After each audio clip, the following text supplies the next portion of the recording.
आज का जो हमारा क्वेश्चन है वो है ज्योग्राफी के चैप्टर नंबर 1 से, जिसका नाम है भारत संसाधन एवं उपयोग का लघु तड़िए का दूसरा क्वेश्चन है।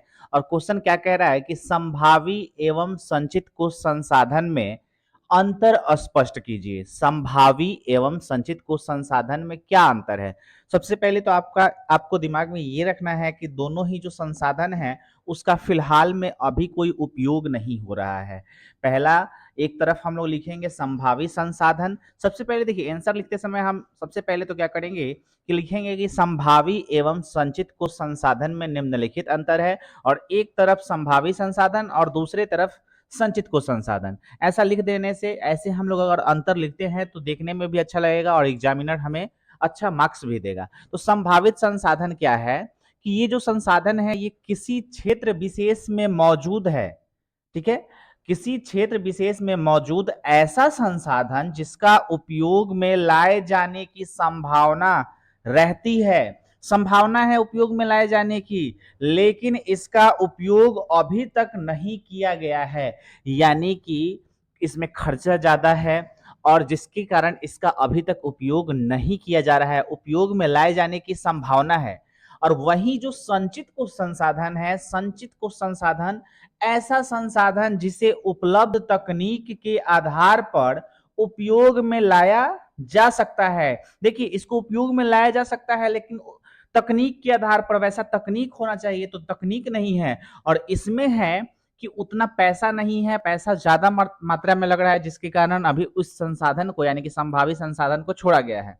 तो यहाँ पे क्या है, ऐसा संसाधन जिसे उपलब्ध तकनीक के आधार पर उपयोग में लाए जा सकता है लेकिन अभी तक उपयोग प्रारंभ नहीं हुआ है, उसे हम क्या कहते हैं, संचित कोश संसाधन कहते हैं। ऐसा कोई जरूरी नहीं है इसमें कि दोनों में अंतर आ जाए, दोनों का डेफिनेशन आ जाए तो भी आप यही लिख सकते हैं।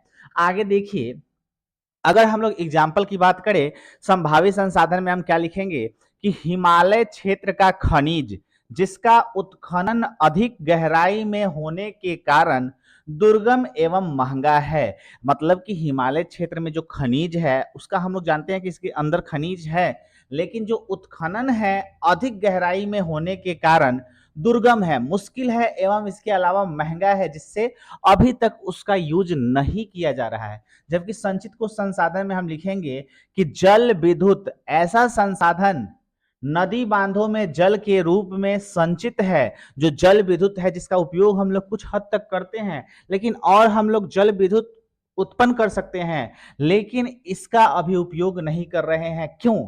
तो तकनीक के कमी के कारण। तो यहां लिखा है कि जिसे तकनीक से उपयोग में लाया जा सकता है लेकिन फिलहाल में वो संचित कोश संसाधन है। और संचित कोश संसाधन का तो आप डेफिनेशन जानते ही हो कि ऐसा संसाधन, फिर से ऐसा संसाधन जिसे उपलब्ध तकनीकों के आधार पर उपयोग में लाया जा सकता है लेकिन अभी उपयोग प्रारंभ नहीं हुआ है। जबकि संभावित संसाधन का किसी क्षेत्र विशेष में मौजूद ऐसा संसाधन जिसका उपयोग में लाए जाने की संभावना रहती है लेकिन उपयोग अभी तक नहीं किया गया है। उम्मीद करते हैं कि इस क्वेश्चन का आंसर आपको अच्छा लगा होगा और वीडियो में ही याद हो जाएगा अगर ध्यान से आप लोग पढ़ो तो।